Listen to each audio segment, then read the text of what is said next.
রহস্যময় পারিবারিক গল্প। চাঁদনি রাতে উঠানে চটে বসে আছি, হঠাৎ আমার ছেলে আমার পায়ের কাছে মাথা রেখে বলল, মা, এই চাঁদের আলোর মতোই তুমি আমার অন্ধকার জীবনে আলো। এই গল্পটি সম্পূর্ণ শুনলে আপনাদের পানি অটোমেটিক বের হয়ে যাবে, সো যত দ্রুত সম্ভব হাতের কাছে টিস্যু নিয়ে বসে পড়ুন।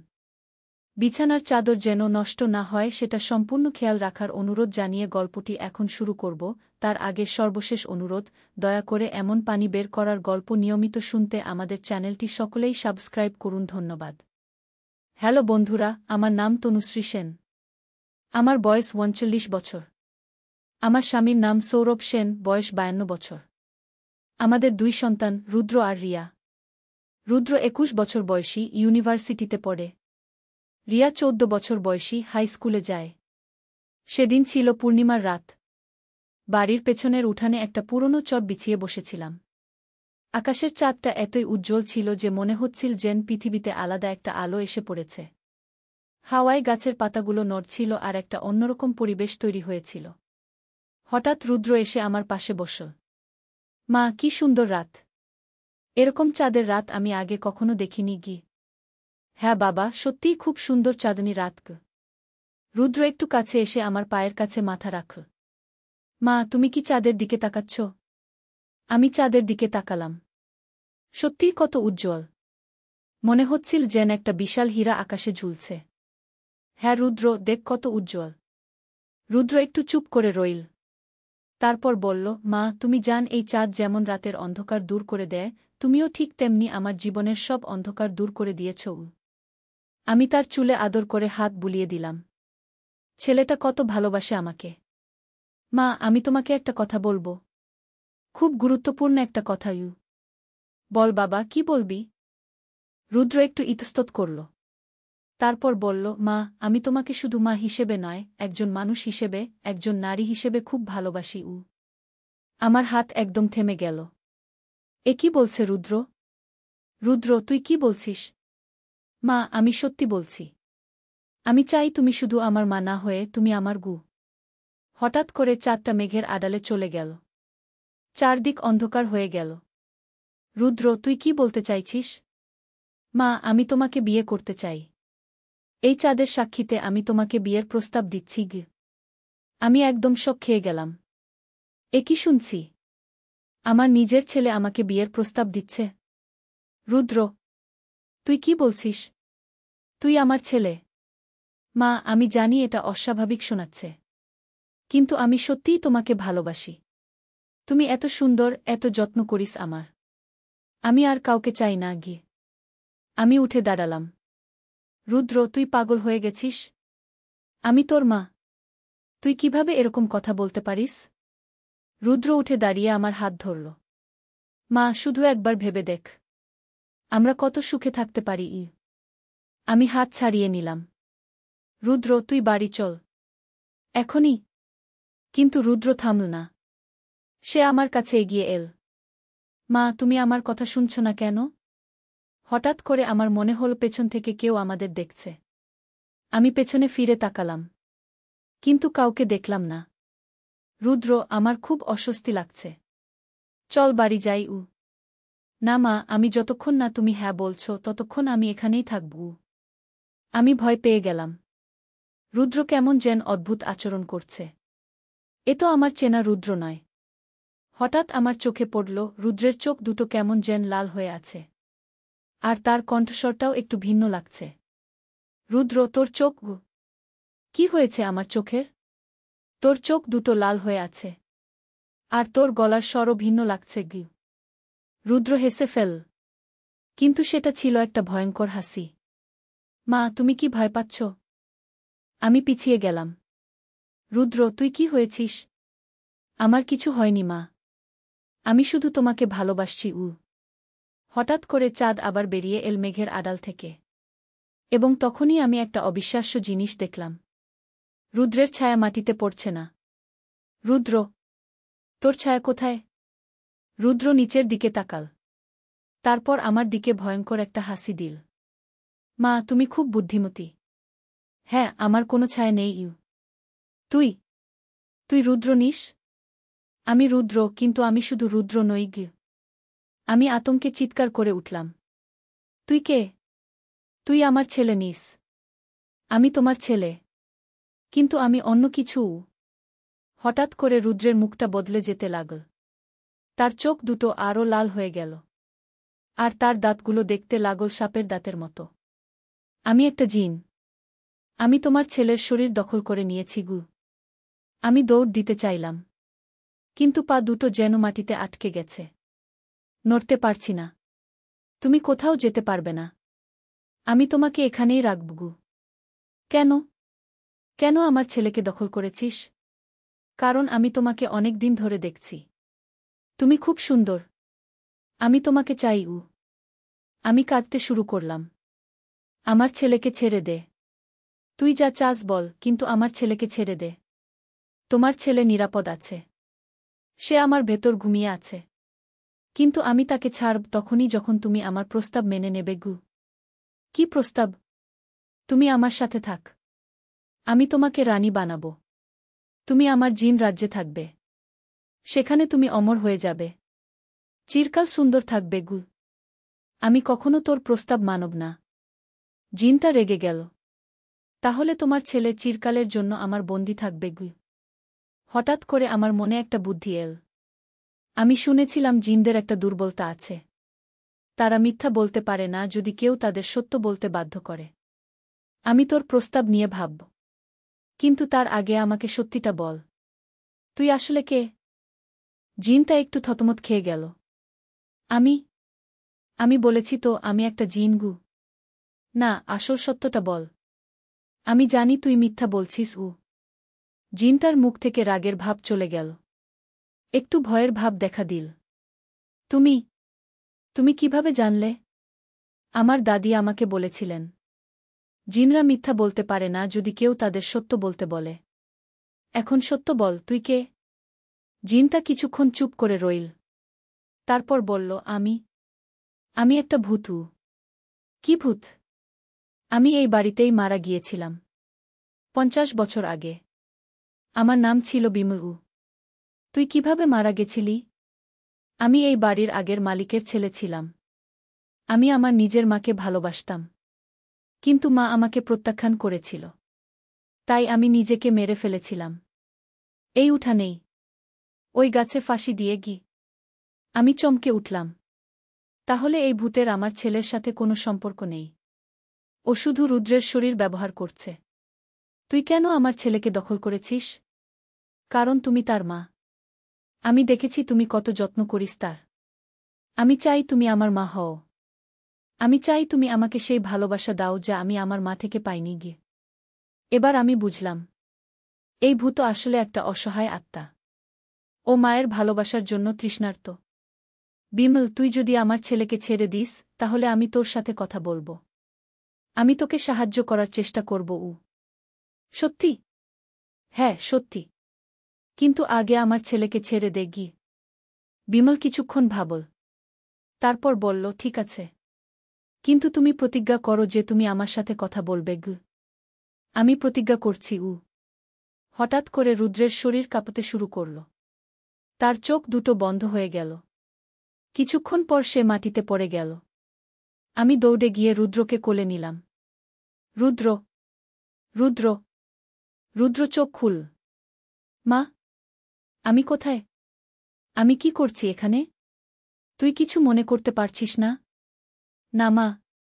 আমি তো বিছানা ঘুমিয়েছিলাম। হঠাৎ এখানে কেন? আমি বুঝলাম রুদ্রের কিছুই মনে নেই। বিমলের ভূত তাকে ছেড়ে দিয়েছে। কিছু না বাবা। চল বাড়ি যাই উ। আমরা বাড়িতে গেলাম। রুদ্র ঘুমিয়ে পড়ল। কিন্তু আমি ঘুমাতে পারলাম না। আমি বিমলের কথা ভাবতে লাগলাম। পরের দিন সকালে আমি উঠানে গেলাম। সেখানে একটা কণ্ঠস্বর শুনতে পেলাম। তনুশ্রী গু। আমি চারদিক তাকালাম। কাউকে দেখলাম না। আমি এখানে গাছের কাছে গু। আমি গাছের দিকে তাকালাম। সেখানে একটা ঝাপসা মূর্তি দেখতে পেলাম। বিমল? হ্যাঁ, আমি বিমল গু। তুই কেন এখনো এখানে? তুই তো মুক্ত হয়ে যেতে পারিস। আমি যেতে পারছি না। আমার একটা কাজ বাকি আছে গি।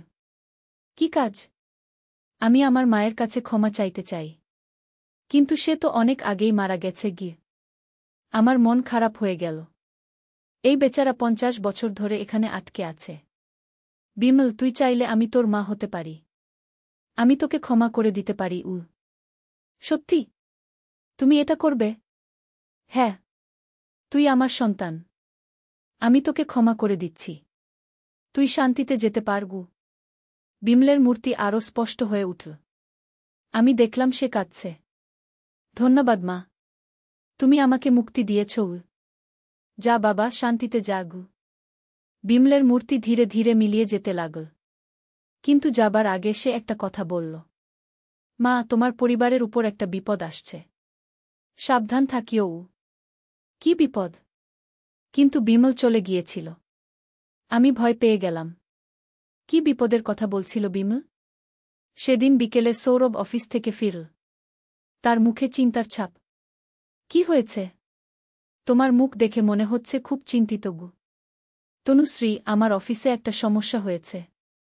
আমার বিরুদ্ধে একটা মিথ্যা অভিযোগ এসেছে গু। কি অভিযোগ? বলা হচ্ছে আমি অফিসের টাকা চুরি করেছি গু। কিন্তু এটা তো মিথ্যা। হ্যাঁ, কিন্তু প্রমাণ করা কঠিন। যদি প্রমাণ করতে না পারি তাহলে আমার জেল হতে পারে গি। আমার মনে পড়ল বিমলের কথা। এটাই কি সেই বিপদ? সৌরভ, তুমি চিন্তা করো না। আমরা কিছু একটা উপায় বের করব। কিন্তু পরের কিছুদিন আরও খারাপ খবর এল। অভিযোগটা আরও জোরালো হয়ে উঠল। সৌরভের বিরুদ্ধে পুলিশে কেস হয়ে গেল। একদিন রাতে আমি আবার উঠানে গেলাম। বিমলকে ডাকলাম। বিমল, বিমল, তুমি কি আছো? কিছুক্ষণ পর বিমলের কণ্ঠস্বর শুনতে পেলাম। আমি এখানে, তনুশ্রী। তুমি বিপদের কথা বলেছিলে। এটাই কি সেই বিপদ? হ্যাঁ। কিন্তু আমি তোমাদের সাহায্য করতে পারি। কিভাবে? আমি জানি আসল চোর কে। আমি দেখেছি গু। কে? তোমার স্বামীর অফিসের ম্যানেজার রমেশ। সে টাকা চুরি করে তোমার স্বামীর উপর দোষ চাপিয়েছে গি। কিন্তু এটা প্রমাণ করব কিভাবে? আমি তোমাকে সাহায্য করব। তুমি রমেশের বাড়ি যাও। আমি তোমাকে প্রমাণ দেখিয়ে দেবগু। পরের দিন আমি রমেশের বাড়ি গেলাম। বিমল অদৃশ্য অবস্থায় আমার সাথে ছিল। রমেশের স্ত্রী দরজা খুল। আপনি কে? আমি সৌরভ সেনের স্ত্রী। আমি রমেশ বাবুর সাথে দেখা করতে চাই। তিনি বাড়িতে নেই গি। আমি জানতাম এটাই সুযোগ। বিমলের সাহায্যে আমি বাড়িতে ঢুকলাম। বিমল আমাকে রমেশের ঘরে নিয়ে গেল। সেখানে একটা আলমারি ছিল। ওই আলমারিতে তাকাও। আমি আলমারি খুললাম। সেখানে অনেক টাকার বান্ডিল পেলাম। আর একটা ডায়েরি। ডায়েরিতে লেখা ছিল রমেশ কিভাবে টাকা চুরি করেছে আর কিভাবে সৌরভের উপর দোষ চাপিয়েছে। আমি সব প্রমাণ নিয়ে পুলিশের কাছে গেলাম। পুলিশ রমেশকে গ্রেফতার করল। সৌরভ নির্দোষ প্রমাণিত হয়ে গেল। আমার পরিবার আবার খুশি হয়ে উঠল। সেদিন রাতে আমি আবার উঠানে গেলাম বিমলকে ধন্যবাদ জানাতে। বিমল, তোমাকে অনেক ধন্যবাদ। কিছু না মা। তুমি আমাকে মুক্তি দিয়েছিলে। এটা ছিল আমার কৃতজ্ঞতা। তুমি এখন কোথায় যাবে? আমি আমার আসল মায়ের কাছে যাচ্ছি। স্বর্গে গু। খুশি থাকিও বিমল। তুমিও খুশি থেকো মা। বিমলের কণ্ঠস্বর ধীরে ধীরে মিলিয়ে যেতে লাগল। আমি বুঝলাম সে চিরকালের জন্য চলে গেছে। কিন্তু আমার মনে একটা অস্বস্তি থেকে গেল। বিমল বলেছিল আমার পরিবারের উপর বিপদ আসছে। সৌরভের সমস্যা তো সমাধান হয়ে গেল। তাহলে আর কি বিপদ থাকতে পারে? পরের দিন সকালে রুদ্র আমার কাছে এল। তার মুখে একটা অন্যরকম ভাব। মা, আমি তোমার সাথে একটা গুরুত্বপূর্ণ কথা বলতে চাই। কি কথা বাবা? মা, কাল রাতে আমার একটা অদ্ভুত স্বপ্ন হয়েছিল। আমার বুক দুরু দুরু করতে লাগল। কি স্বপ্ন? আমি স্বপ্নে দেখলাম আমি উঠানে তোমার সাথে কথা বলছি। কিন্তু আমি নিজেকে কন্ট্রোল করতে পারছি না। যেন কেউ আমার শরীর চালাচ্ছে গি। আমি চুপ করে রইলাম। মা, আমার মনে হচ্ছে এটা শুধু স্বপ্ন ছিল না। সত্যিই কি কিছু হয়েছিল? আমি ভাবলাম রুদ্রকে সত্য বলা উচিত কিনা। শেষ পর্যন্ত সিদ্ধান্ত নিলাম বলবো। হ্যাঁ রুদ্র, সত্যিই কিছু হয়েছিল। তোর শরীরে একটা ভূত ভর করেছিল। রুদ্র চমকে উঠল। সত্যি? কি ভূত? আমি পুরো ঘটনা রুদ্রকে বললাম। বিমলের কথা, তার অতীত, কিভাবে সে রুদ্রের শরীর দখল করেছিল, আর কিভাবে আমি তাকে মুক্তি দিয়েছিলাম। রুদ্র সব শুনে বলল, মা, তুমি খুব সাহসী। আমি গর্বিত তোমাকে নিয়ে গি। কিন্তু এখন সব ঠিক আছে। বিমল চলে গেছে গি। কিন্তু কিছুদিন পর আবার অদ্ভুত ঘটনা শুরু হল। রিয়া রাতে ভয় পেতে লাগল। মা, আমার রুমে কেউ আছে। আমি কারো পায়ের শব্দ শুনতে পাই। কিন্তু তো কেউ নেই গে। মা, সত্যি। আমি দেখেছি। একটা মেয়ে আমার রুমে ঘুরে বেড়ায়। আমার আবার ভয় লাগতে শুরু করল। এবার কি হল? একদিন রাতে আমি রিয়ার রুমে গেলাম। সত্যিই একটা অদ্ভুত ঠান্ডা অনুভূতি পেলাম। কে আছে এখানে? আমি জোরে বললাম। হঠাৎ একটা মেয়ের কণ্ঠস্বর শুনতে পেলাম। আমি সুমিত্রা গু। তুমি কে? কি চাও? আমি এই বাড়িতেই মারা গিয়েছিলাম ৩০ বছর আগে। গু। আবার ভূত? আমি বুঝলাম এই বাড়িতে একাধিক ভূত আছে। তুমি কেন এসেছ? আমি দেখেছি তুমি বিমলকে সাহায্য করেছ। আমিও তোমার সাহায্য চাই। পরের দিন আমি সুমিত্রার সাথে কথা বলার চেষ্টা করলাম। সে আমাকে তার গল্প বলল। আমার বয়স ছিল মাত্র ২০ বছর। আমি এই বাড়ির মালিকের মেয়ে ছিলাম। আমার প্রেমিক ছিল রাহুল। কিন্তু বাবা আমাদের বিয়ে দিতে চায়নি গি। তারপর একদিন রাতে রাহুল এসেছিল আমাকে নিয়ে যেতে। কিন্তু বাবা জেগে গিয়েছিল। বাবা রাহুলকে মেরে ফেলেছিল। তারপর তুমি? আমি শোকে পাগল হয়ে গিয়েছিলাম। আমি বিষ খেয়ে মারা গিয়েছিলাম। গু। তুমি কি চাও? আমি আমার রাহুলের সাথে মিলিত হতে চাই। কিন্তু সে কোথায় আছে জানি না। গে। আমি সুমিত্রাকে সাহায্য করার সিদ্ধান্ত নিলাম। আমি জানতাম ভূতদের সাহায্য করলে তারা শান্তিতে যেতে পারে। সুমিত্রা, তোমার রাহুল নিশ্চয়ই তোমার জন্য অপেক্ষা করছে। তুমি তার কাছে যাও। কিন্তু আমি জানি না সে কোথায়। গু। তুমি মন দিয়ে অনুভব করো। যারা সত্যিকারের ভালোবাসে তারা মৃত্যুর পরেও একে অপরকে খুঁজে পায়। সুমিত্রা চোখ বন্ধ করে কিছুক্ষণ দাঁড়িয়ে রইল। তারপর বলল, আমি তাকে অনুভব করতে পারছি। সে আমার জন্য অপেক্ষা করছে। গি। তাহলে তুমি তার কাছে যাও। সুমিত্রার মূর্তি ধীরে ধীরে মিলিয়ে যেতে লাগল। ধন্যবাদ। তুমি আমাকে আমার ভালোবাসার কাছে পৌঁছে দিলে। গি। এভাবে কিছুদিনের মধ্যে আরও কয়েকটা ভূতের সাথে আমার দেখা হল। সবাই আমার সাহায্য চেয়েছিল। আমি সবাইকে সাহায্য করেছিলাম।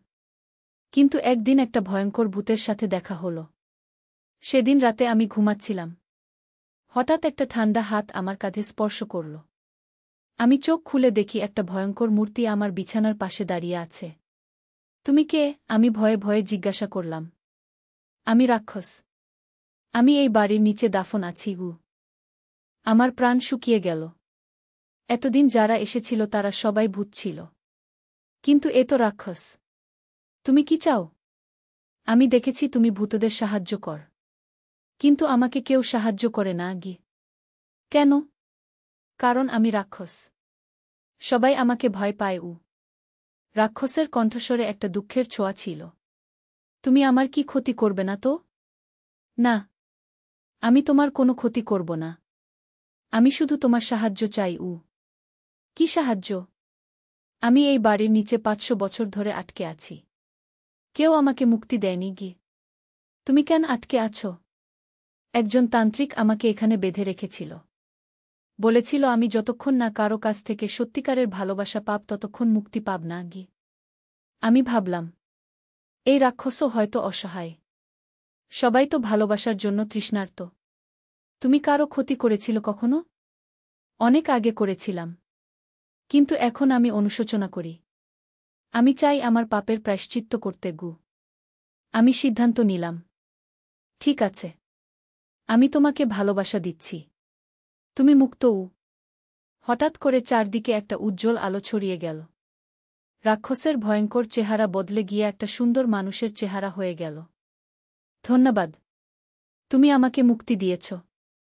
আমি এখন স্বর্গে যেতে পারব। রাক্ষস মিলিয়ে যাবার আগে বলল, তোমার এই দয়া আর ভালোবাসার জন্য তুমি একটা বিশেষ ক্ষমতা পাবে। গু। কি ক্ষমতা? তুমি এখন থেকে যে কোনো অতিপ্রাকৃত সত্তার সাথে কথা বলতে পারবে। তুমি একজন মাধ্যম হয়ে গেছ। পরের দিন থেকে আমার জীবন পুরো বদলে গেল। আশেপাশের সবাই জানতে পারল যে আমি ভূতপ্রেতের সাথে কথা বলতে পারি। অনেক মানুষ আমার কাছে আসতে শুরু করল। যাদের বাড়িতে ভূতের উপদ্রব তারা আমার কাছে আসত। আমি তাদের সাহায্য করতাম। একদিন আমার প্রতিবেশী মিনা আমার কাছে এল। তনুশ্রী দিদি, আমার ছোট মেয়ের সাথে অদ্ভুত ঘটনা হচ্ছে। সে বলে তার সাথে একটা বাচ্চা খেলা করে। কেমন বাচ্চা? একটা ছোট ছেলে, বছর 5 হবে। কিন্তু আমরা কেউ তাকে দেখতে পাই না। আমি মিনার বাড়ি গেলাম। সেখানে গিয়ে দেখি সত্যিই একটা ছোট ছেলের ভূত আছে। তুমি কে বাবা? আমি তাকে জিজ্ঞাসা করলাম। আমার নাম ঋতু। আমি এই বাড়িতেই মারা গিয়েছিলাম। কেন মারা গিয়েছিলে? আমি জ্বরে মারা গিয়েছিলাম। কিন্তু আমি আমার মা বাবাকে ছেড়ে যেতে পারছিলাম না। তারা কোথায়? তারা অন্য জায়গায় চলে গেছে। কিন্তু আমি এখানেই আছি। আমি ঋতুকে বুঝালাম। ঋতু বাবা, তোমার মা বাবা তোমার জন্য কষ্ট পাচ্ছে। তুমি তাদের কাছে যাও। কিন্তু আমি তাদের খুঁজে পাব না। পাবে। তুমি মন দিয়ে ডাক। তারা তোমার ডাক শুনবে। ঋতু তার মা বাবাকে ডাকল।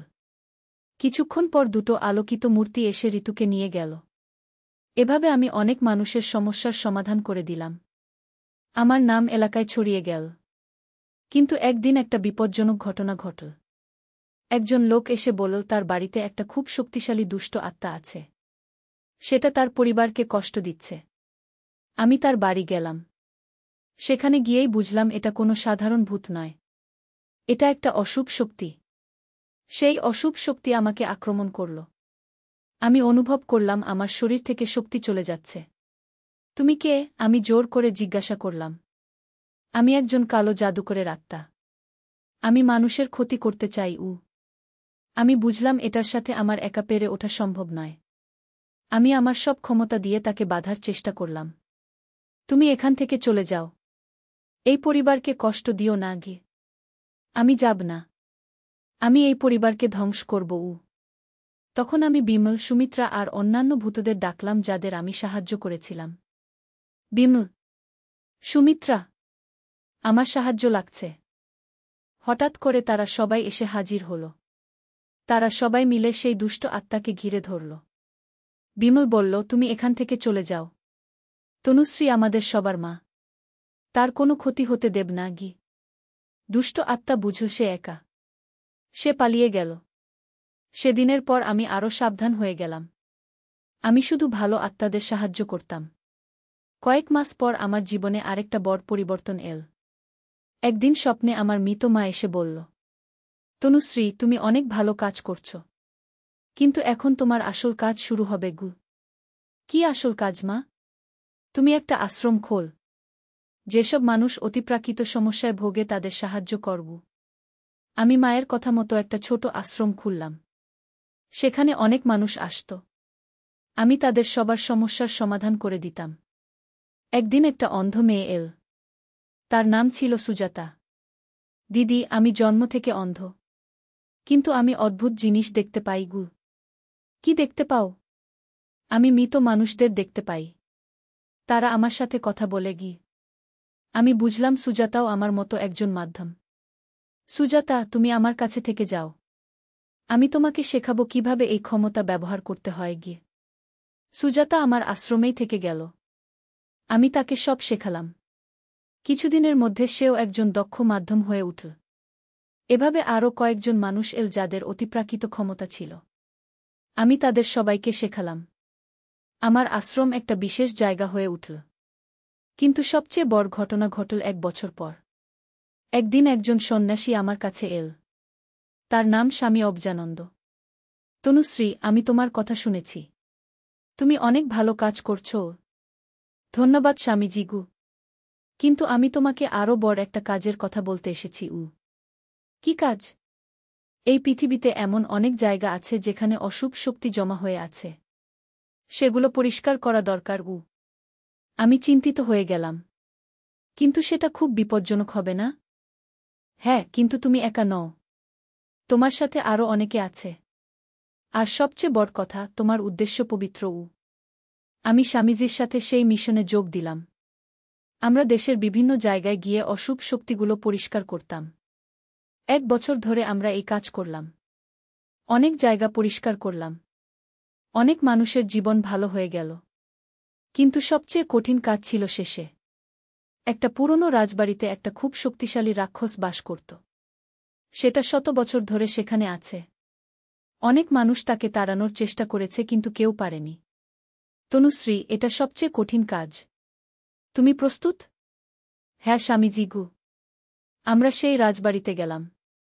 সেখানে গিয়েই অনুভব করলাম চারদিকে কি ভয়ঙ্কর অন্ধকার। সেই রাক্ষস আমাদের সামনে এল। তার চেহারা ছিল ভয়ানক।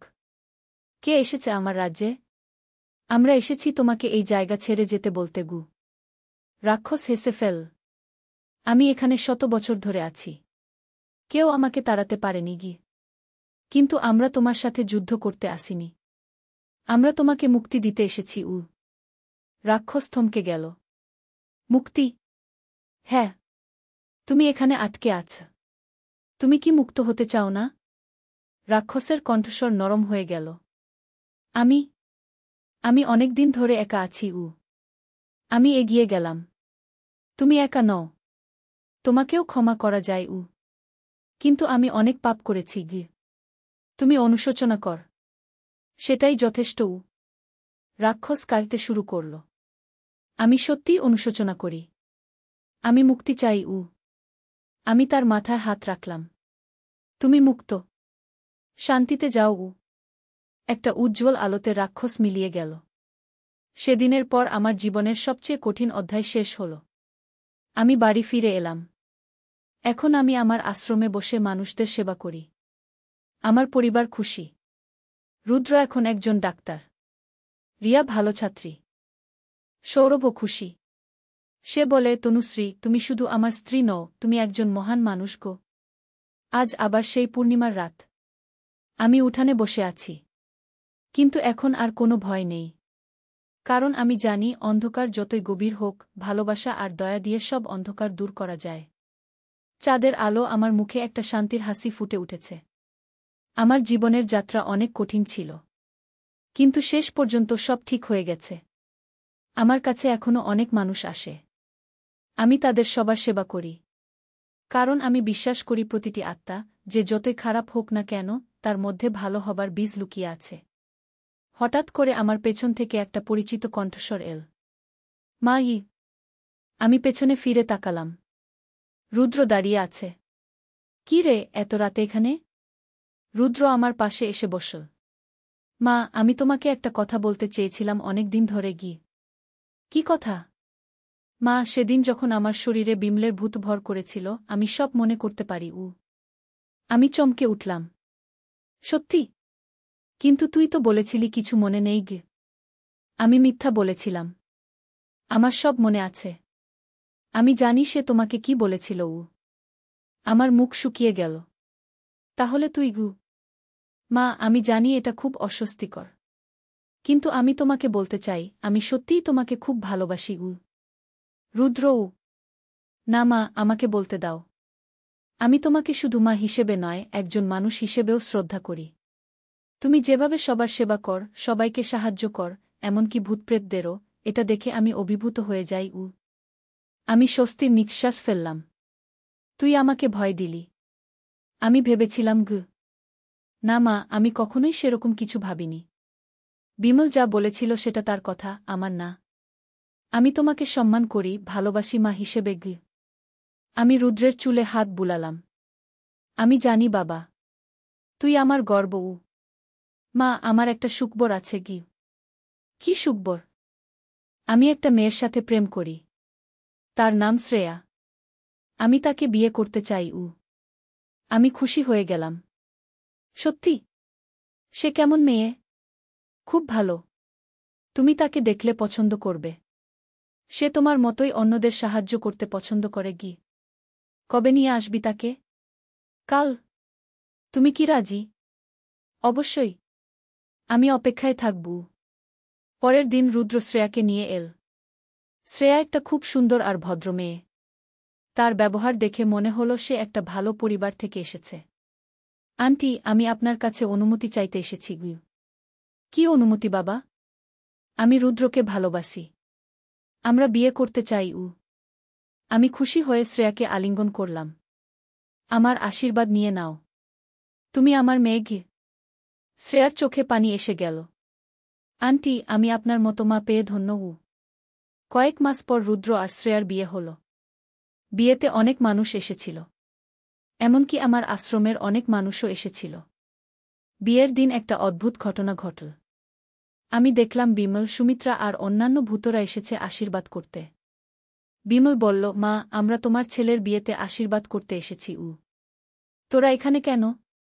তোরা তো মুক্তি পেয়েছিলি। হ্যাঁ মা, আমরা মুক্তি পেয়েছি। কিন্তু তুমি যে আমাদের মা, সেই সম্পর্ক তো আর কাটে না। আমরা স্বর্গ থেকে এসেছি। আমার চোখে পানি এসে গেল। এই ভূতরা আমার সন্তানের মতো। বিয়ের 1 বছর পর শ্রেয়া গর্ভবতী হল। আমি খুশিতে আত্মহারা হয়ে গেলাম। আমি দাদি হতে যাচ্ছি। কিন্তু গর্ভাবস্থায় শ্রেয়ার কিছু সমস্যা হচ্ছিল। ডাক্তাররা বলল বাচ্চা হবার সময় জটিলতা হতে পারে। আমি চিন্তিত হয়ে গেলাম। আমি আমার সব আধ্যাত্মিক বন্ধুদের সাহায্য চাইলাম। সেদিন রাতে স্বপ্নে আমার মা এল। তনুশ্রী, চিন্তা করো না। তোমার নাতি নাতনি নিরাপদে জন্ম নেবে। মা, ডাক্তাররা বলছে সমস্যা হতে পারে। ডাক্তাররা যা জানে তার চেয়ে বেশি কিছু আছে। তুমি প্রার্থনা কর। আমি প্রতিদিন প্রার্থনা করতে শুরু করলাম। আমার আশ্রমের সবাই মিলে প্রার্থনা করতাম। অবশেষে সেই দিন এল। শ্রেয়ার প্রসবের সময় হয়েছে। আমরা সবাই হাসপাতালে গেলাম।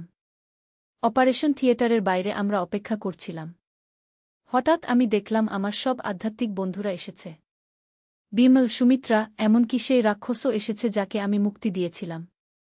মা, আমরা তোমার নাতি নাতনির জন্য প্রার্থনা করছি। তখনই অপারেশন থিয়েটার থেকে ডাক্তার বেরিয়ে এল। তার মুখে হাসি। অভিনন্দন, যমজ বাচ্চা হয়েছে। একটা ছেলে, একটা মেয়ে। মা আর বাচ্চারা সবাই ভালো আছে। আমি খুশিতে আত্মহারা হয়ে গেলাম। আমার 2 নাতি নাতনি। যখন আমি বাচ্চাদের দেখলাম, আমার মনে হলো এরা কোনো সাধারণ বাচ্চা নয়। এদের মধ্যে একটা বিশেষ আলো আছে। বাচ্চাদের নাম রাখা হল অর্ক আর তারা। অর্ক মানে সূর্য, তারা মানে নক্ষত্র। বাচ্চারা বড় হতে থাকল। কিন্তু আমি লক্ষ্য করলাম ওরা অন্য বাচ্চাদের থেকে আলাদা। ওরা অনেক বুদ্ধিমান। আর সবচেয়ে অদ্ভুত ব্যাপার হল, ওরা আমার মতো ভূতপ্রেত দেখতে পায়। একদিন 5 বছর বয়সে অর্ক আমাকে বলল, দাদি, আমার রুমে একটা মেয়ে আছে। সে আমার সাথে খেলা করে। আমি ওর রুমে গিয়ে দেখলাম সত্যিই একটা ছোট মেয়ের ভূত আছে। কিন্তু সে কোনো ক্ষতি করছে না। সে শুধু অর্কের সাথে খেলা করছে। আমি বুঝলাম আমার নাতি নাতনিরাও আমার মতো বিশেষ ক্ষমতা নিয়ে জন্মেছে। তারাও বলল, দাদি, আমি ভবিষ্যতের জিনিস দেখতে পাই। কি রকম? আমি দেখি কাল কি হবে। আর আমি মানুষের মনের কথাও শুনতে পাই। আমি অবাক হয়ে গেলাম। এই বাচ্চারা আমার চেয়েও বেশি ক্ষমতা নিয়ে জন্মেছে। আমি ওদের শেখাতে শুরু করলাম কিভাবে এই ক্ষমতাগুলো ব্যবহার করতে হয়। মনে রেখো, এই ক্ষমতা মানুষের ভালোর জন্য ব্যবহার করতে হয়। কখনো খারাপ কাজে ব্যবহার করো না। বাচ্চারা খুব মনোযোগ দিয়ে শুনো। কয়েক বছর পর একদিন তারা আমাকে বলল, দাদি, আমরা একটা বড় বিপদের কথা জানতে পেরেছি। কি বিপদ? একটা খুব শক্তিশালী অশুভ শক্তি আসছে। সেটা মানুষের খুব ক্ষতি করবে। আমি চিন্তিত হয়ে গেলাম। কখন আসবে? খুব শীঘ্রই। কিন্তু আমরা সবাই মিলে তাকে আটকাতে পারব। আমরা মানে? তুমি, আমরা আর তোমার সব আধ্যাত্মিক বন্ধুরা। আমি বুঝলাম আরেকটা বড় যুদ্ধ আসছে। কিন্তু এবার আমি একা নই। আমার সাথে আছে আমার নাতি নাতনিরা।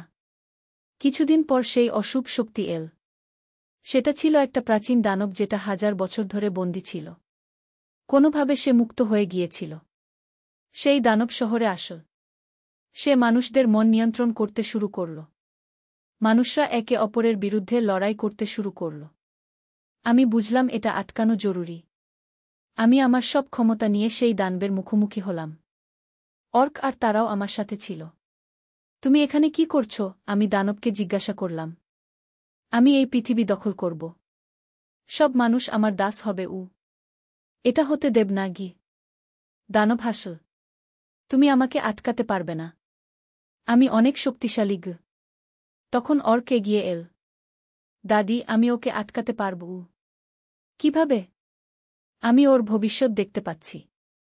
আমি জানি ওর দুর্বলতা কী গু। অর্ক দানবের দিকে তাকিয়ে বলল, তোমার দুর্বলতা হল তুমি ভালোবাসাকে সহ্য করতে পার না গি। দানব একটু থতমত খেয়ে গেল। তারা বলল, আর আমি তোমার মনের কথা শুনতে পাচ্ছি। তুমি আসলে একা আর ভীতু। তখন আমি বুঝলাম কি করতে হবে। আমি দানবের কাছে গিয়ে বললাম, তুমি একা, তাই মানুষদের দাস বানাতে চাও। কিন্তু এটা সঠিক উপায় নয় গে। তাহলে কি উপায়? ভালোবাসার উপায়। যদি তুমি মানুষদের ভালোবাস, তারাও তোমাকে ভালোবাসবে গি। দানব কিছুক্ষণ চুপ করে রইল। তারপর বলল, কিন্তু আমি জানি না কিভাবে ভালোবাসতে হয় গে। আমি তোমাকে শেখাবো। আমি দানবকে আলিঙ্গন করলাম। হঠাৎ করে তার ভয়ঙ্কর চেহারা বদলে গেল। সে একটা সাধারণ মানুষের মতো দেখতে হয়ে গেল। আমি এত শান্তি অনুভব করছি। এটাই ভালোবাসার শক্তি গ। দানব কাঁদতে শুরু করল। আমি ক্ষমা চাই। আমি জানতাম না গি। কিছু না। এখন তুমি শিখেছ। সেদিনের পর সেই দানব আমার আশ্রমে থেকে গেল। সে মানুষদের সেবা করতে শুরু করল। তার নাম রাখলাম কল্যাণ। এভাবে আরও কিছু বছর কেটে গেল। অর্ক আর তারা বড় হয়ে উঠল। ওরা আমার কাজে সাহায্য করতে শুরু করল। একদিন অর্ক বলল, দাদি, আমি একটা স্কুল খুলতে চাই। কেমন স্কুল? যেসব বাচ্চাদের আমাদের মতো বিশেষ ক্ষমতা আছে তাদের জন্য একটা স্কুল গো। আমি খুশি হলাম। চমৎকার আইডিয়া। তারা বলল, আর আমি একটা হাসপাতাল খুলব, যেখানে আমি আমার ক্ষমতা দিয়ে মানুষদের চিকিৎসা করব। এভাবে আমার পরিবার একটা বড় সেবামূলক প্রতিষ্ঠান গড়ে তুলল। আমাদের কাজের কথা সারা দেশে ছড়িয়ে গেল। একদিন সরকার থেকে আমাকে একটা পুরস্কার দেবার জন্য ডাকল। তনুশ্রী দেবী, আপনি সমাজের জন্য অনেক কাজ করেছেন। আমরা আপনাকে মানবসেবী উপাধি দিচ্ছি। আমি পুরস্কার নিলাম, কিন্তু মনে মনে জানতাম এটা শুধু আমার একার কাজ নয়। এটা আমার পরিবার, আমার আধ্যাত্মিক বন্ধুরা সবার মিলিত প্রচেষ্টার ফল। আজ আমার বয়স ৬৫ বছর। আমি এখনও আমার আশ্রমে কাজ করি। যদিও এখন অর্ক আর তারা বেশিরভাগ কাজ সামলায়। গত সপ্তাহে একটা মজার ঘটনা ঘটল। অর্ক এসে বলল, দাদি, আমার বিয়ের কথা চিন্তা করছি গু। সত্যি? কার সাথে? আমার কলেজের এক মেয়ে। তার নাম প্রিয়া। সেও আমার মতো বিশেষ ক্ষমতা আছে গি। সে কি ক্ষমতা? সে মানুষের রোগ নিরাময় করতে পারে। শুধু হাত দিয়ে স্পর্শ করলেই। আমি খুশি হলাম। আমার বংশে আরেকজন বিশেষ ক্ষমতাসম্পন্ন মানুষ আসছে। তারাও বলল, দাদি, আমারও একটা প্রেম হয়েছে গি। কার সাথে? একজন ছেলে। তার নাম বিকাশ। সে অন্ধ, কিন্তু সে ভবিষ্যৎ দেখতে পায়। আমি বুঝলাম এটা কোনো কাকতালীয় ঘটনা নয়। এই সব বিশেষ ক্ষমতাসম্পন্ন মানুষরা একসাথে এসেছে কোনো বড় উদ্দেশ্যে। একদিন স্বপ্নে আমার মা এল। তনুশ্রী, তোমার কাজ শেষ হয়ে আসছে গু। মানে? তুমি যে উদ্দেশ্যে জন্মেছিলে সেটা পূরণ হয়ে গেছে। তুমি একটা নতুন প্রজন্ম তৈরি করেছ যারা মানবতার সেবা করবে গ। তার মানে আমি মারা যাব? না, কিন্তু তোমার ভূমিকা বদলে যাবে। তুমি এখন একজন গুরু হবে। তোমার কাজ হবে পরবর্তী প্রজন্মকে গাইড করা গি। পরের দিন থেকে আমি অনুভব করলাম আমার শরীরে কম শক্তি। কিন্তু মনে কোনো দুঃখ নেই। আমি জানি আমার কাজ সঠিকভাবে সম্পন্ন হয়েছে। আজ আবার সেই উঠানে বসে আছি। রাত গভীর হয়েছে। চারদিকে নিস্তব্ধতা। হঠাৎ বিমল এসে হাজির হল। মা, কেমন আছো? ভালো বাবা। তুই কেন এসেছিস? তোমাকে একটা কথা বলতে গি। কি কথা? স্বর্গের সবাই তোমার প্রশংসা করে। তুমি যে কাজ করেছ সেটা অসাধারণ। আমি তো শুধু ভালোবাসা দিয়েছি। হ্যাঁ, আর সেটাই সবচেয়ে বড় শক্তি গু। বিমল চলে যাবার পর আমি চাঁদের দিকে তাকিয়ে রইলাম। আমার জীবনের এই গল্পটা এখন শেষের দিকে। কিন্তু আমি জানি এটা শেষ নয়, এটা নতুন শুরু। আমার নাতি নাতনিরা, তাদের সঙ্গীরা, এরা সবাই মিলে একটা নতুন যুগের সূচনা করবে। একটা যুগ যেখানে ভালোবাসা আর দয়াই হবে সবচেয়ে বড় শক্তি। যেখানে মানুষ একে অপরকে সাহায্য করবে। যেখানে কোনো অন্ধকার শক্তি টিকতে পারবে না। আমি উঠে দাঁড়ালাম। চাঁদটা এখনো আকাশে উজ্জ্বল হয়ে আছে, ঠিক যেমন ছিল সেদিন যখন এই পুরো গল্পের শুরু হয়েছিল। আমি বাড়ির দিকে হাঁটতে শুরু করলাম। আমার মন ভরা, আমার হৃদয় শান্ত। কারণ আমি জানি আমার জীবনের গল্পটা হয়তো শেষ হতে যাচ্ছে, কিন্তু ভালোবাসার গল্পটা চিরকাল চলবে। আর এটাই তো আসল কথা।